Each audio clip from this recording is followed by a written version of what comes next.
Hey friends, welcome to episode 600 of the My 123 Cents podcast. I didn't realize until I was about to hit record that this week is, I guess 600 is a milestone, Chad.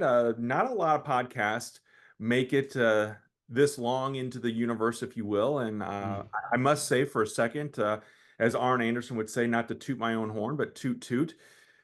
This has been 600 weeks, every Monday for 600 weeks. That's a long ass time. December 2014 is when all this started. So thank you Wow. for being a big part of that. And thank you to the listeners and viewers. We only started putting them on YouTube probably about 2 years ago. I don't know why I didn't do that sooner. I just never did. But yeah, it's been fun. And obviously I don't do it for money or fame or recognition. It's just more of the fun of creating content. So, and I'll probably talk more about content creation on a future non-wrestling version because, spoiler alert, those shows get more attention than the wrestling ones, which I you're trying to fit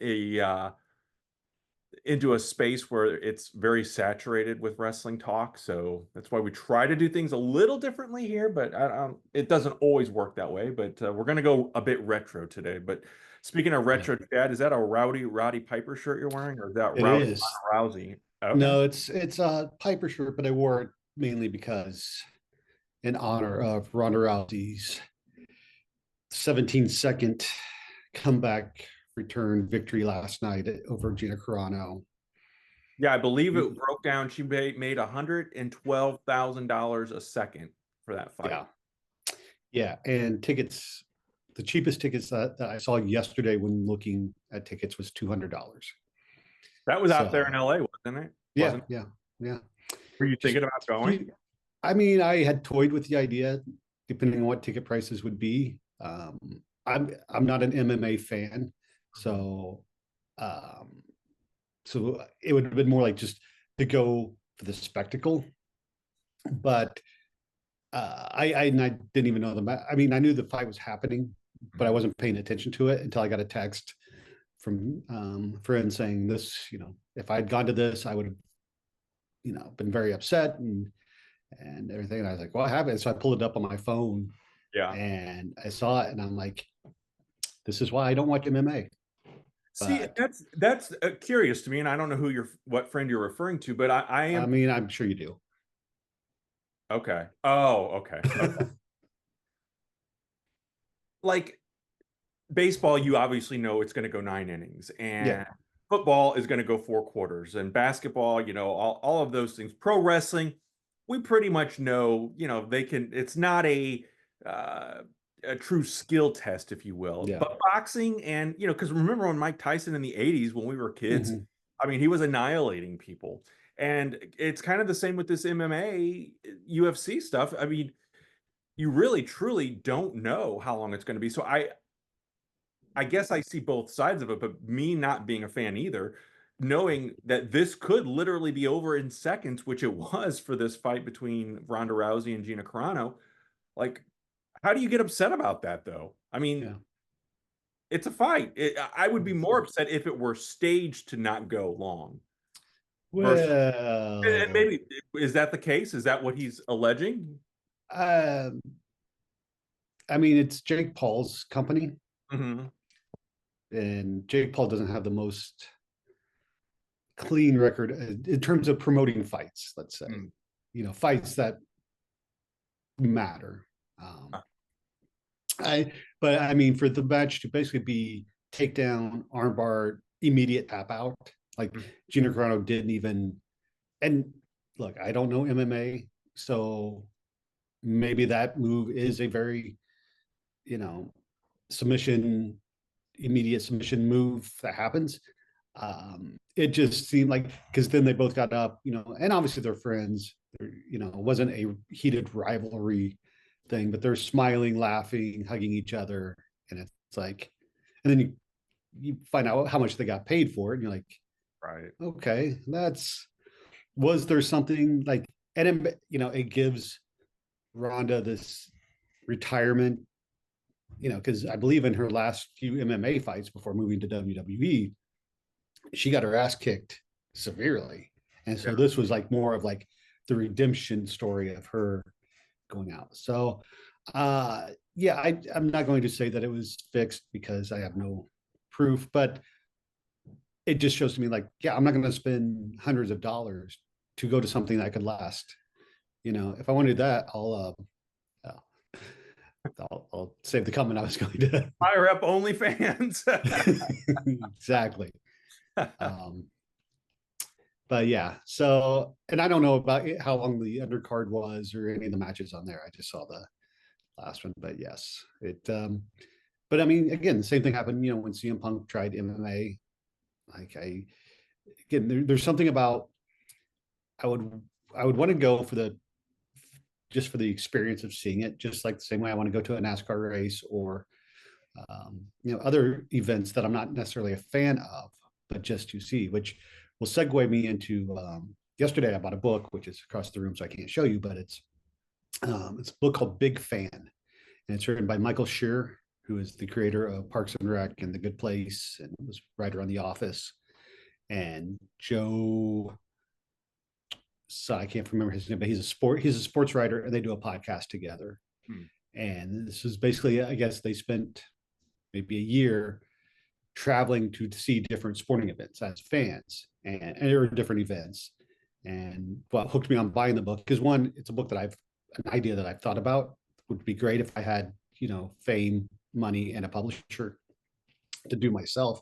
But also in the little recap of the bios on the book, it said Joe challenged Michael to go to a Grateful Dead concert and WrestleMania. So I want to hear his thoughts on that. But yeah, I think there's just something again, MMA. If someone wants to give me a free ticket, I'll go, but I'm not going to spend hundreds of dollars to unless I get to sit next to Trump and Kid Rock, then we can talk. Okay. Okay.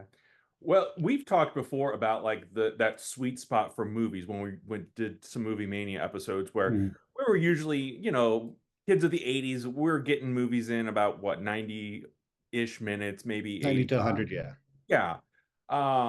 That kind of still for us at least feels like that right spot. And wrestling pay-per-views, you know, we've sat through the 6 or 7 hour WrestleManias live and in person. You still watch a lot of the 6 or 7 hour AEW shows. Coming Uh, up next week, yeah, baby. yeah. So what is you know, to me, like when we were doing Stride, which by the way, Stride is coming back for a one night event in June. We'll talk more about that soon. But um, you know, we usually try to keep those at like 2.5 tops, and that's with a 10 to 15 minute intermission. What is the sweet spot, do you think, for a wrestling show? Does it depend on who's on it, or like those early Ring of Honor shows that we went to Mania Weekend 2 were like marathons and Mm-hmm. you know, Yeah, they say there's never too much of a good thing, but I think sometimes that's not true, and it's like, okay, right. I need a break from this. Yeah. Is that 3 hour window that WCW and WWE did back in the day during the war a good spot for a pay-per-view event? Yeah, I mean, I think so. I would say 3 to 4, depending on how you're structuring the show. And you know, the flip side of that is you look at SmackDown, which right now is 3 hours, and Raw was 3 hours. And those seemed like chores to sit through because the way they were formatted, or maybe it's just because of the repetitious nature of the shows. Mm-hmm. Whereas on a pay per view, you're getting something allegedly different, Mm-hmm. or you know, um, yeah, I think you know, like I said, AEW's got Double or Nothing coming up next weekend, which is one of their flagship shows and one that I went to 2 years ago, and you know, didn't expect it to go as long as it did, and it was almost 6 hours long time that we were in there, which I think is a bit much. I would say if you're doing a big show, 4 hours is probably the sweet spot. Mm-hmm. If you're doing just an average show, 3 hours, and if you're doing a show where all you want to do is show commercials, 2 hours is about fine. And then Right. just run all the commercials at one time and put your hour of wrestling in. But So do you think with Double or Nothing coming up, do you think MJF is going to win his belt back, or is he losing his hair? I, I am not a fan. I am a fan of the matches Darby Allin has been having. I am not a fan of this storyline. Hmm. And I think it goes to, back on our WrestleMania pre-show or preview show, I mentioned Becky Lynch and AJ Lee. I wasn't a fan of because AJ beat Becky for the title, and then Becky was just going to beat AJ to get the title back. Mhm. Nothing happened there. You could take those months out of wrestling, and nothing had changed. Mhm. So I don't like the idea that MJF is just going to win his title back from Darby, a month later. Like I said, Darby is having good matches, but I'm guessing the storyline is he's overexerting himself. His body's going to be broken down, and MJF will take advantage of that. So I'm hoping, and there's probably like a 5% chance of this because of how much of a big deal they're making about MJF's hair Mhm. and how he does hair transplants and pays it. I would hope, I'm hoping that Darby actually ends up winning the match, and then they have another. Um, Darby just keeps challenging people, and you have an unsuspecting victor that will take the title off of Darby. Which, for me, this storyline would have worked better back in the early part of the year when they weren't having monthly pay-per-views. So you could have Darby just lose to somebody like Brody King, for example, and then MJF be upset that, oh, now I have to fight Brody to get my title back, not Darby. But when you're only working with 4 or 5 weeks in between shows, you don't really have time to build the story and have the surprise victor and then build to that match at the pay-per-view. Right. Yeah, that makes sense. Do you I I read somewhere or heard somewhere that MJF had a movie coming up. Um, Does that require a haircut? Because I know they have in the past kind of had these types of stips where yeah. uh, it's for an upcoming role or something Mm, along those lines. So it would be interesting. And this is actually this conversation I feel like is going to kind of help us transition into the topic for today. Um,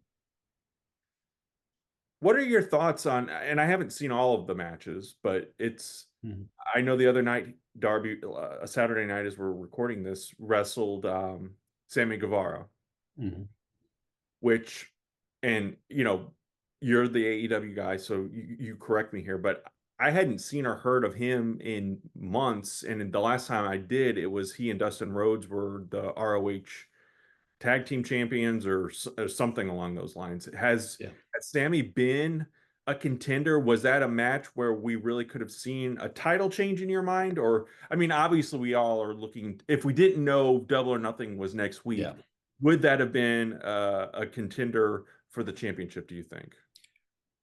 I'm going to say yes and no. Yes, just because in the last 6 months, AEW has had several title changes that you didn't expect. Mhm. So, and that, on one hand, that's a good thing because the element of surprise. But no, I mean, Sammy, I couldn't tell you the last time he was on AEW programming. He's mainly been, since coming back, I think, took time off after he had a kid. And then he and Dustin, like you said, were Ring of Honor tag champs. And I want to say he might still be, or no, the Outrunners and Dalton Castle just won the 6-man tag in ROH. I don't know if he's, I don't know who the Ring of Honor tag champs are right now, but he's mainly been in Ring of Honor since then, and it has not showed up. But basically, it's playing off the history of him being one of the 4 pillars of Oh, gotcha. Okay. AEW. But yeah, this was his first time on Collision in months. So I didn't, and again, because they're building to the MJF match, which is a week away, I don't expect, I mean, when Darby takes on Speedball Mike Bailey on Wednesday, I'm not expecting, a title change, although stranger things have happened. Okay, so going on what you had said earlier about, Mm, the story perhaps ending with MJF winning the belt next weekend at mm, or nothing because Darby has exhausted himself. would it have been better to have higher profile contenders that he's beating? Nothing to take away from Sammy Guevara or Mm. like Speedball's not really a big top I mean, player, is he? he was just recently a one third of the six man tag, and his partner is the TNT champion. He's I would put him upper middle card. Hmm. Um, I mean, I would the way if you want to take over the last year, I would put him above Pac as Really? a Okay. as a someone Contender. that as a contender, yeah, because Pac is, Pac is Pac. He's been there. Yeah, I know you guys exchange text messages after his matches. You give him comments and feedback, um, but Pac is just kind of part of the Death Riders. He's not, and the Death Riders aren't even challenging really for titles Hmm. outside of Moxley. So yeah, I think and I think this is something with AEW's roster is that they are. I mean, they definitely have pecking orders, Mhm. and it's one of my biggest problems with AEW booking is, uh, when they try to sell me. I said it on the show before, when Lance Archer's in a match and Tony Schiavone tells me he's a threat, and I'm like, the guy hasn't won a match on TV in 5 years. Like, I'm not going to believe him as that. But Speedball versus Darby, that's. I mean, I would give the edge to Darby, but if Speedball won, I wouldn't be. It wouldn't be out of nowhere. So, Mm. Okay. All right. Well, I that's what I get for listening to Jim Cornette, I guess. Um, well, I heard he's not going to stop watching AEW. So, yes, that is true. He has.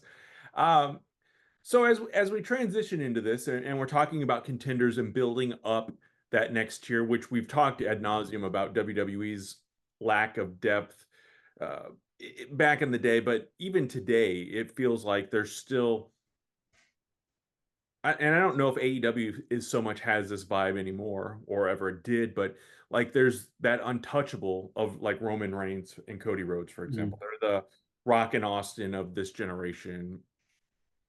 Maybe if that's a mhm, fair statement to make. I don't even know if that is or not because I still do feel like Roman is better revered amongst at least the folks backstage than Cody is, even though Cody has seemingly gotten all of the FaceTime over the last 2 years, if yeah. you would. Um, but back in the 80s, it was Hulkamania, and we've talked about this. And on the other channel, it was Jim Crockett Promotion.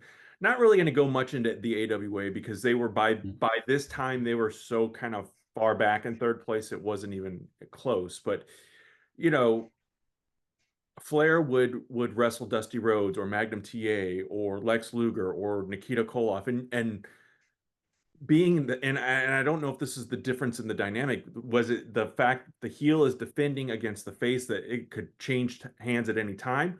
Or was it because Flair was more on an even plane with Dusty and Nikita? Like there never felt like in WCW there was one dominant star, like in the WWF when it was Hulk Hogan and he's beating Savage and King Kong Bundy and Big John Studd and Paul Orndorff, and you never really thought that those guys were ever going to win because he was so dominant. And it kind of like what happened with Roman Reigns a few years ago. But do you remember in your early fandom there watching it differently? Did it ever feel like Hogan was going to lose? Because it to me, it never felt like he was going to lose, and partly because he never did.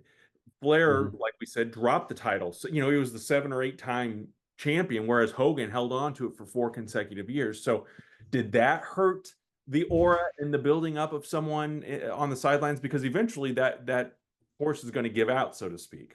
Yeah. I'm trying to think back, and you can correct me if I'm wrong, but in Jim Crockett, in the NWA, WCW, they were more of a touring promotion than, WWF, obviously, when Vince took over, was primarily in the Northeast.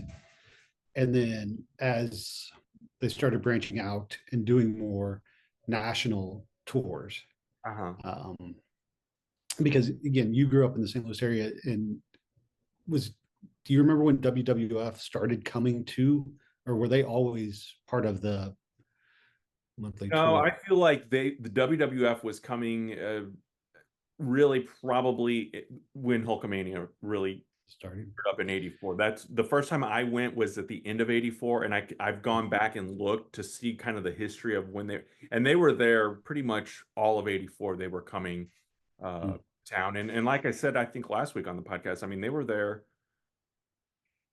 Sometimes it was like every month Mm. they were coming. So I would say they probably came to St. Louis in that era 8 to 10 times a year Wow. easily. Okay. Which today, is unheard of. Yeah, I'm just trying to think if there was something with if you're hitting up the same area multiple times a year, if you want that championship to change hands to kind of freshen up the scene or give Mhm. people we always joke about like, oh, if you go to a house show 99.8 times out of 100, nothing meaningful is ever going to happen Right. Yeah. unless they're setting up a storyline that they'll pay off on TV, Mhm. and they need footage of it for this show.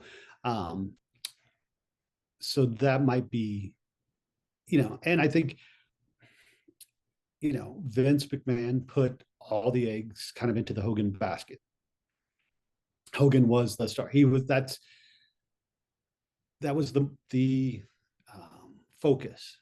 Whereas, like you said, Jim Crockett, WCW, however you want to identify him, was more of a hey, we have Dusty, we've got Flair, we got the Horsemen, we got Luger, we got Sting, we got it was um, all of those guys you could see kind of out promoting the shows or Mhm. on TV. Yeah. Whereas, I don't remember in the 80s, at least, not until, maybe 89, 90 when Arsenio came along and started having guys on. But I know, and Regis and Kathy Lee would have guys, in the late 80s. But it was mainly if it was going to be any type of promotion, it was Hogan. So I think if you're going to use him as the main marketing ploy, then you keep the title on him. Yeah. How important is that? And obviously when we were kids, it felt much more important that of who the champion was. Mhm. Nowadays, I mean, and I think maybe because through the years, so many promoters or writers or bookers or whatever you want to call these behind the scenes people have talked about, the belt was a prop. It was just a Mhm. prop. It was just a prop. It was just a prop. And I think Flair still gets emotionally attached to it because he lived it and Mhm. still, thinks back on it. But the fact that it is kind of a prop these days, do you care at the end of the day who any champion is with either company or any company in wrestling, or does it bother you if, say, MJF loses the belt? Do you Mhm. think, oh, he should be the champion, he deserves it, or how do you view championships in 2026 Yeah. and as a fan who's been watching for 40 years? Yeah. I don't, I mean, obviously, I have wrestlers that I like that I'm like, oh, that would be nice to see them as champion. Mhm. I think Shark Boy definitely should have been a TNA champion at some point, but realistically speaking, was that ever going to happen? No. Um, I think, going your Flair comment, I think Flair probably gets emotional because at that time, it was a board of directors saying, this is who we're going to put the title on because we think he's best for business. Mhm. And so, and I'm going to diagnose Flair with zero medical knowledge or shrink knowledge, just based on what we've seen over the years from Flair. I think Flair has a very low self-esteem Mhm. aspect at times, and so to him to be told you're the man, he's the man. Um, Yeah. that probably did actually was very personal to him, more Mhm. so than a business situation. Well, and like to Um, your point earlier, they're yeah. going, Flair's going into world class or Mhm. mid South and those other territories and defending as well. Yeah. Whereas Hogan was wrestling that same line of giants or, macho men or Mhm. whatever case may be, where Flair was wrestling Kerry Von Erich or wrestling Butch Reed or Yeah. Hacksaw Duggan or Coco Beware or someone, you know, in a different territory and doing a lot more travel, I think, in Mhm. events. So, Yeah, and I think that that also plays into the major difference between the two promotions is Hogan was set up to be the um, I don't want to say career killer, although if we get too cynical in this, it could be seen that way. Um, but he was the giant killer. He was the monster killer, right. and you would, Andre, Bundy, Kamala, you would just take these bigger guys that they would feed to him, and Hogan would overcome and would be great. And it would be like a movie or cartoon Mhm. series where, Hogan vanquishes the bad guy. Whereas Flair was more of um, I think we've used this example before at some point in the history of the show. It's WWE, again, movie, television, WCW, barroom fighting. It's, Mhm. going in and having to actually fight. That's why Flair was going 60 minutes with Mhm. guy, because they were actually focusing more on the athletic ability than the showmanship of wrestling. Yeah. Well, and I have, if you're watching, I have Ultimate Warrior LJ in here, which was Still say it's Mike Awesome. it's shut up. It's the new LJ. It's the Mattel version, the original LJ, and I never was able to get, and it's worth hundreds of dollars these days, and this was 25. So I'm happy with what I've got. But I'm saying that to say the whole idea for this podcast came to me from watching the Hulk Hogan Real American documentary. And in episode 2, I believe it is, he makes a comment, Hulk Hogan that is, makes a comment about Vince making the decision to put the belt on the Ultimate Warrior and calls it, I don't remember if he said it was the worst or it was one of the worst. I think he said it was one of the worst calls in the history of wrestling.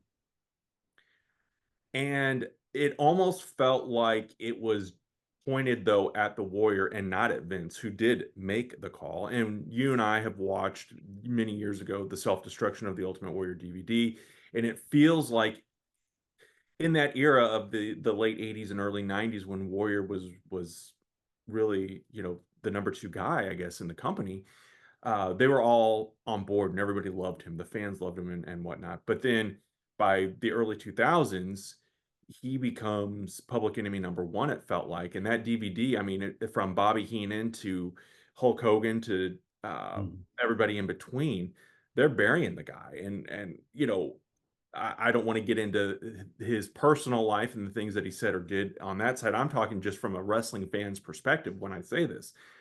To me, it felt a bit unwarranted. And again, I wasn't never in the ring with him, so maybe he Mhm. did legitimately hurt some of these guys. Maybe he did have an out of control ego. But if not Warrior, who else in 1990? You know, this is again has become a systemic problem. It feels like with WWE and Mhm. building that next line of talent. You know, we went in '88 from Hogan being a 4-year dominant champion, the top babyface, to then the Macho Man Randy Savage winning that WrestleMania 4 tournament as a babyface and continuing to carry that gold. You know, the day that Ted DiBiase was champion, we're not really counting that because again, WWF back then was a face territory. Mhm. Fast forward another year, Hogan's gonna allegedly take some more time off, and they need someone else, and the Ultimate Warrior is waiting in the wings because again, they did nothing, in my opinion, to build that heel, that dominant, that oh man, Hogan's title is in jeopardy. The only time I ever felt Hogan's title was in jeopardy was at WrestleMania 3, and this is going back in that time space. Mhm. 14-year-old me thought, holy shit, Hulk Hogan could lose to Andre the Giant. This is like a legitimate threat to the belt. This was before we knew that everyone goes home happy after the main event of WrestleMania. Yeah. So, do you think they went Warrior because A, he was the number two babyface in the company, and with that WrestleMania mantra, everyone goes home happy? Because on paper, this was a huge WrestleMania to me, and Mhm. I remember thinking back, man, this is big. This is two of the biggest guys. But then also, it had a terrible buy rate allegedly, and So is it because fans didn't want to see two good guys facing off against each other? Should one of them turned bad leading into this? Should it have been Hogan going Hollywood early on because he was literally going to Hollywood? Mhm. Uh, and then you have the Ultimate Warrior because Warrior's 9 months as champion or whatever it was shrouded in the shadows of Hulk Hogan, or he lived in the shadow of Hulk Hogan Mhm. throughout that whole run. It was a double main event at SummerSlam. Warrior never had the Survivor Series. The first time they do the Ultimate Survivor Series match, Jesus Christ, it's named after him. It's the Ultimate Survivor Series match, and he's got to share the spotlight with Hulk Hogan as the champion. So I personally don't think, and I'm not an Ultimate Warrior sympathist or apologist or sympathetic to him necessarily, but sympathizer. That's the word I'm looking for. But I don't feel like he was ever truly given a fair shake at it.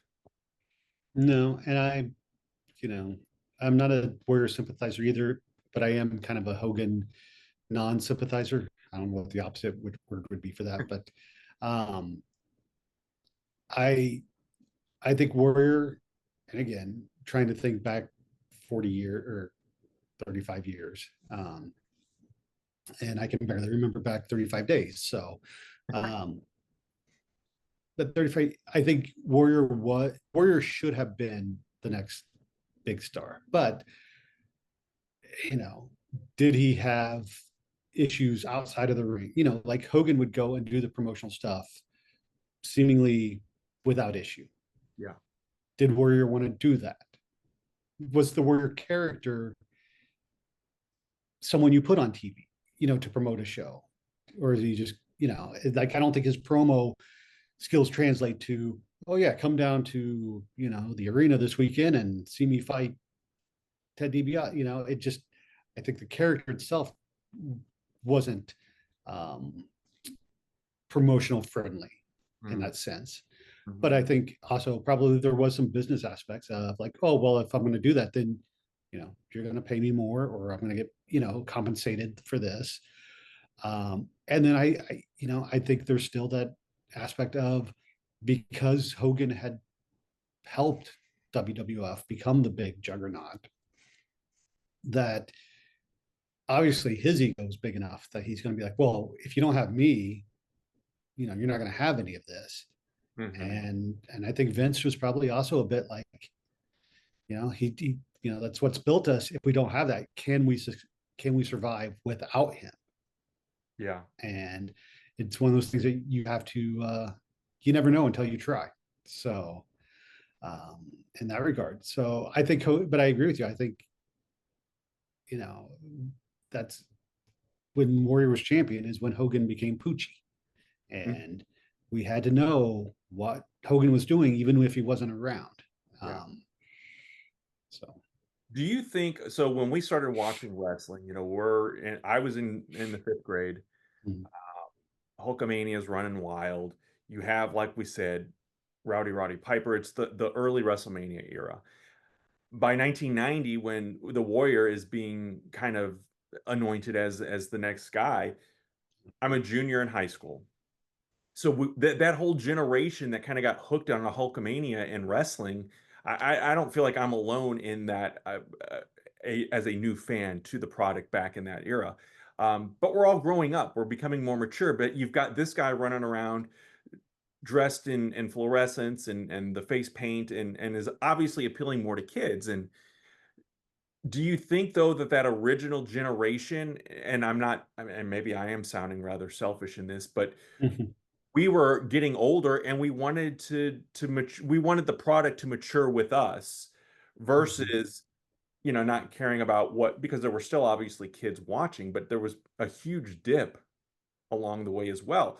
Should mhm, they have gone more, because by the time we're in our mid 20s, it's the attitude era and it's the TNA and it's the inappropriate stuff, the Jerry mhm, Springer era, and that was a whole societal shift. Do you think that the 90s, because the 90s is a weird pop culture wise, I mean, we could spend hours probably talking about all of that, but it is a weird time, I feel like, in movies, wrestling, music, and TV, entertainment in general, because we were mhm, so high on the hog in the 90s, and then you look, or I'm sorry, in the 80s, And then our favorite shows are coming to an end in the early 90s, and things are just changing and shifting and going in a different direction. Is that off base, that life kind of interfered with the evolution of wrestling at that time?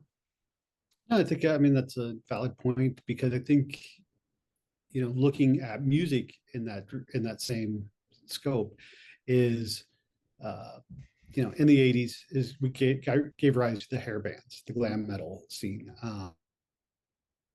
You still had your pop music and your adult contemporary, but for our generation, it was the metal music. And then come 91, when things change completely and grunge takes over, and the bands that we liked are still making music, but they're not getting the attention that we felt they deserved.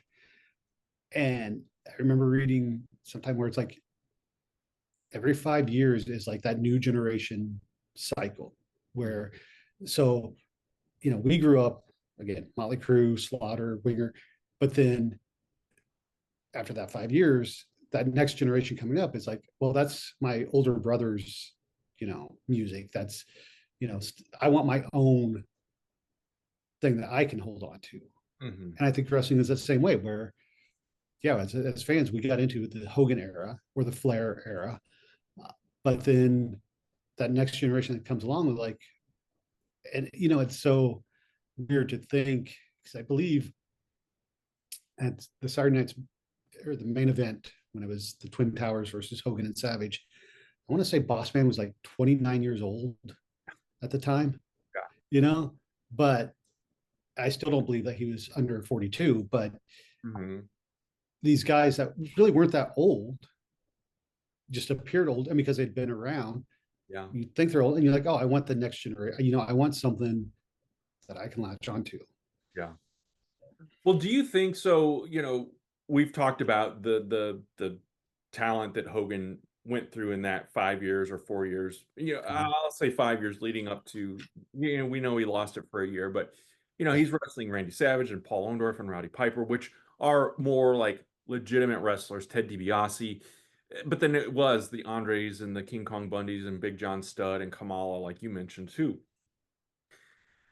I feel like, besides Mr. Perfect and Earthquake, there wasn't really anybody else on the heel side kind of built up for the Warrior to face.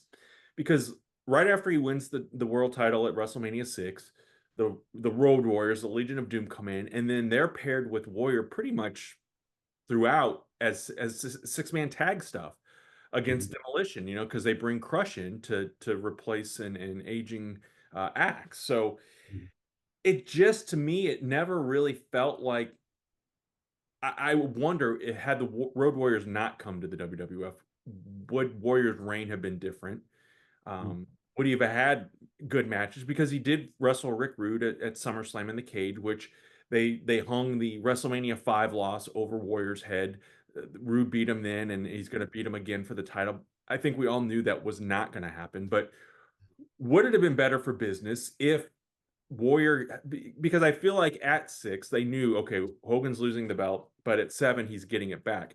Should they have carried it through and turned Warrior along the way instead of bringing in an Iraqi sympathizer and Sergeant Slaughter and had Warrior be the bad guy going into WrestleMania 7 and dropping the belt to Hogan that way? Macho Man was there, Macho King was there, but he, again, we had seen that with Hogan and Savage already. Mhm. Warrior and Savage were kind of feuding and going at it. But I just feel like, should they have dusted off Bret Hart and pushed his singles run earlier? Arn Anderson, had he stayed when they fired Tully Blanchard for the alleged drug use, they were going to go back to WCW. Had Arn Anderson stayed, everyone talks about how he was never world champion but could have been. Would he have been someone that they could have made into a legitimate championship contender in the WWF? Those are just a few Yeah. of the names that I think of. But you had this guy who is built like a Greek god and charismatic to Kingdom Come. How is anyone going to beat him other than it being an overweight, middle-aged Sergeant Slaughter who gets help from the Macho King Randy Savage in the process? To me, that whole timeline, that whole time frame, wrestling jumped the shark, I think, and it really did suck. But I don't think Warrior is necessarily the one to blame for all that. No, well, no, I think whoever thought tying the Iraqi war into a storyline should uh, take the full blunt of blame for Mhm, that. Um, but yeah, I agree with you. I don't, and as you were talking, I was trying to think too of, Hogan wasn't a 5-star wrestling machine, mhm, but he could go out there and do 15, 20, maybe even a 30-minute match if needed. mhm, Could Warrior do that? right. Or was Warrior built up on the quick squat? I mean, was Warrior the Goldberg before Goldberg, Yeah, where yeah, it was the spectacle? yeah. Again, tying this back to our MMA discussion earlier, no one wanted to see 30-minute Warrior match. You wanted 60 seconds or Yeah. 17-second match. And if that's what you got, then that's what you were happy because that's what you expected. Kind of like, I mean, even with Mike Tyson in his early days of boxing, yeah, people were paying a lot, but they were paying to see him be so dominant. Hmm. It wasn't necessarily, oh yeah, we're going to pay to see this awesome 10-round fight. It's like, no, we want to see Mike Tyson just kick ass, Yeah. um, because nobody could beat him in the Nintendo game, and less he would beat everybody in 15 seconds. So that's what they wanted. But I think when it comes to the wrestling aspect, with Warrior as champion, I'm trying to remember who was this when was Perfect IC champ at this time when he's So when Warrior won the world title at WrestleMania, he was also IC champ and had to yeah, surrender. So Mr. Perfect then won that tournament. So Perfect and Warrior were the top two champions top uh, champ. So I'm like, that summer until Kerry Von Erich came in, and then Kerry won it for a little bit, the IC yeah, title. But yeah, it was Perfect and Warrior there for perfect. So both. that's where when you would do your house shows and you would actually have your main event go on early, so that the main event um, guys could get out of there. If you had Warrior go on right before intermission and do a short match, I'm sure fans would be happy. And then you save Perfect versus whoever for your technical wrestling match main event. Um, I mean, I think most fans would have been okay with that. Mhm. But then again, it's like when it comes back to television promotion, how are you promoting Mr. Perfect? How, or is it all, hey, here's Warrior. And don't forget Hulk Hogan, he's making a movie now, but he'll be back in 2 months. And, you know, Yeah, and I think that with Perfect, and I think we talked about this on the phone or whatever, but they screwed up with him with having him his first, because they had kind of built him up as he's perfect. He hasn't yeah. lost. And then Brutus Beefcake just gets a win over him at WrestleMania 6. Mhm. And then Perfect goes on, 2 weeks later to win the IC title. To me, it felt like they kind of cut his legs out from under him too. And to me, that's what never made him really, truly to me at 17 watching this, a contender, a bona fide contender to beat the Warrior or to beat Hogan, even though they did a lot to kind of make you believe it or get into it and think it. But I never really thought that that was going to happen, and we had Dusty Rhodes that was there at the time as well. I feel like in the late 80s and early 90s, it was again that big staple of good guys were more dominant than the bad guys. And I think that tide kind of turned a little bit with the Attitude Era. And you had Undertaker and Stone Cold and The Rock and Triple H and Kane. You had a bunch of guys that you could and actually did that by then they're hot potatoing the belt. But in the early 90s, it was, one or two guys that you could really see being champion. But then, and I don't know which is better, is it good that you've got one guy that you really see as the champ, or all of these guys, like we were talking with AEW earlier, could uh, could Sammy Guevara have won the title and you legitimately believe he's the champ Yeah. now? Do you buy into that, or does it become kind of like a Jack Swagger when he won it, kind of on a bit of a fluke, it felt like, but Yeah. or Rey Mysterio, those guys are good and nothing to take away from them, but were they really, Hogan, Warrior, Savage, um, Undertaker level superstars of today? So, Yeah, yeah, and I mean, I think it goes back to what your fan expectation is. You mhm, know, I think in AEW, really anybody on the roster, I think the fans will buy because they have, you know, it's where the best wrestle, mhm, and they have that talent. Whereas in WWE, I think the fans need that character more than the technical aspect. So, like, Kit Wilson is probably a fine wrestler. Again, I haven't seen much of his work, but in 2026, is he going to be someone that you're expecting to challenge for the world title? mhm, Or, is he being positioned as lesser than just because of how he's being used? mhm, You know, and I mean, and I think that's an interesting aspect with wrestling fandom itself is how do you perceive someone and why do you perceive them that way? I remember when IWA Mid South first came to Southern Illinois, and Jerry Lynn was on the show.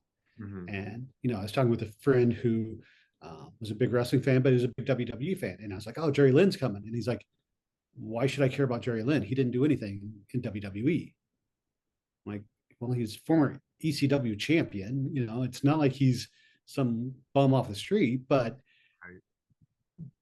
and, it goes back to what we were saying earlier too about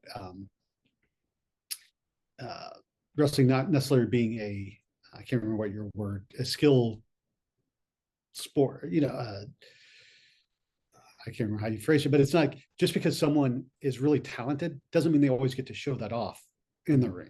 Right. And just because someone has zero talent or very little doesn't mean they don't get, pushed a little bit bigger than they should because Mhm. they have other tangibles that make them, you know, appeal to the crowd. So, Case in point, I've had 10 matches and I've never been pinned. That shouldn't even be a thing. You know what I'm saying? So yeah, yeah. I get No, it. I know what you're saying. It's not the because if that were the case, Kurt Angle or Brock Lesnar or Bret Hart, those guys would have never ever lost. If you Yeah. go I mean, that's when Kurt Angle first came in. He's like, I should never lose because I'm an Olympic champion. They're like, yeah, that's not how this works. So, by. So, as we kind of wind down with this, obviously hindsight is 2020, and we know that Warrior had his issues then after all of this went down. mhm. Should Hogan have never lost the belt and just held on to it until Flair comes in and maybe do something that way? Because there are a lot of variables that kind of get thrown into this, and what if this versus what if that. But taking the belt off of Hogan, he was gone shooting, I think, the movie with Christopher Lloyd, Suburban Super Commando. Commando. Um, we weren't seeing him. It's not like today where you see CM Punk when he was champion. He was coming out every week. He was wrestling. He Mhm. was doing promos and stuff. Hogan, they might mention his name or something, but he wasn't there. We didn't see him week in and week out. Yeah. Did we need him to even lose the belt and have the Warrior experiment, or could they have better profiled him as the IC champion and made that more of a big deal, and then truly make the world title an attraction, and it's defended at because he's backed by the Earthquake squashes him in I think April right after WrestleMania, and he's backed by SummerSlam. I Mhm. mean, did he really even need to lose the belt? I guess is what I'm getting. Well, you have to defend the belt every 30 days. So, Oh yeah. We'll see when Roman wrestles again. Uh, so yeah, I don't know. Again, I thought it was a fun little side talk, and I yeah. again I like talk. I mean, I can tell you more about what happened in 1990 than I can tell you what happened in 2025. So it just comes back to me more naturally. But um, I again I feel like the comment by Hogan in the documentary, and of course Mm. neither is here to defend themselves anymore, but it just seemed very kind of bitter towards the Warrior, and I don't know. To me it's like the Warrior kind of got thrown into this, and Mm. it's not his fault, I don't think, that he wasn't really used the same way that Hogan was used. Could you imagine if in the 80s, if Hogan had been six-man teaming with Strike Force against the Hart Foundation and Danny Davis all summer? You It can would have dreams. Yeah. have. Um, So, yeah. well, and let me ask you this, because I don't want to curtail tangent this off for another 30-minute discussion, but we talk about how times are today where you have multiple Hmm. titles changing. Hmm. And one of the things that people complain about with the old time is people that never got a chance with the title. Right. Yeah. Would it have been better, instead of having Warrior hold the title until Rumble, if he drop it at SummerSlam or Survivor Series, or Right. or Saturday Night's main event? If it, you know, instead of making him be the focus, um, if you had more change, if Ravishing Rick Rude would have beat him for the Hmm. title, and then you change it. But I think, like you said, WWE is more about a face champion, vanquishing the challengers Yeah. than the heel champion. In that era for sure, because I wrote a blog about that too, and I think in my scenario, Warrior loses the belt to Rick Rude, but not at SummerSlam. I think maybe he holds it till Survivor Series. So I maybe would have put Rude in there. I'm sorry, Warrior in there with someone else, or I would have maybe turned one of those hot good guys, Mm-hmm. because that top of the card on the good guy side, you've got Hogan, Warrior, Dusty, Piper, Jake the Snake, Hacksaw. You've got, they could have turned Jake earlier than what they ended up Mm-hmm. turning him and have him beat Warrior for the belt. That would have been believable. And then do Jake and Hogan at WrestleMania. Um, I could have bought into that, as Jake with the snake and the belt and just kind of being you know, because I feel like when he turned against Savage, that was towards the end of his run. He turned and Mm-hmm. did 91, and he's gone after WrestleMania in 92. So I think they could have again, and I hate talking negatively about Sergeant Slaughter because I liked him, the GI Joe 80s Sergeant Slaughter, but the Mm-hmm. Iraqi sympathizer thing, I hated that thing with a passion. And to me, the time to make him champion was during that red hot era of 84, 85, when he's the G.I. Joe. Then Mm-hmm. 7 years later, when he's older and heavier and not as mobile as he was, it was Yeah. more of a, again, throw in these what ifs. What if the U.S. had not been involved in Iraq at that time? Yeah. We would have gotten something different, I believe. So Yep. So we can just blame Bush. exactly.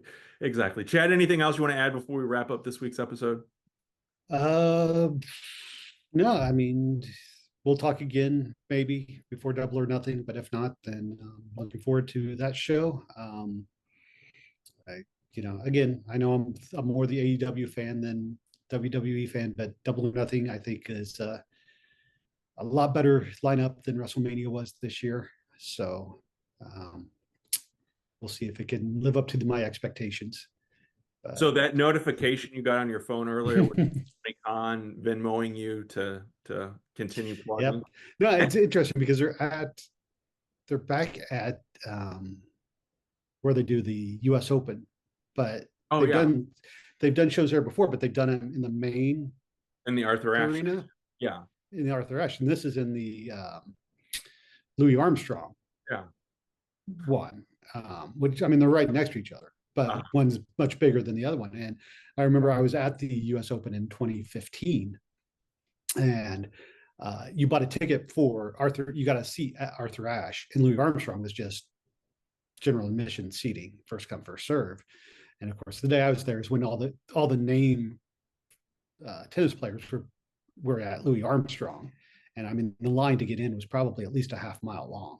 Oh, wow. and it was like 105 degrees and no shade. So I did not go into Louis Armstrong. So I'm curious to see, since they're doing a stadium stampede match, what they will do on those grounds of the show. But yeah. Very good. All right. Well, friends, thanks for listening and or watching. Weigh in, give us some topic ideas, questions you may have along the way, and we will see you next time.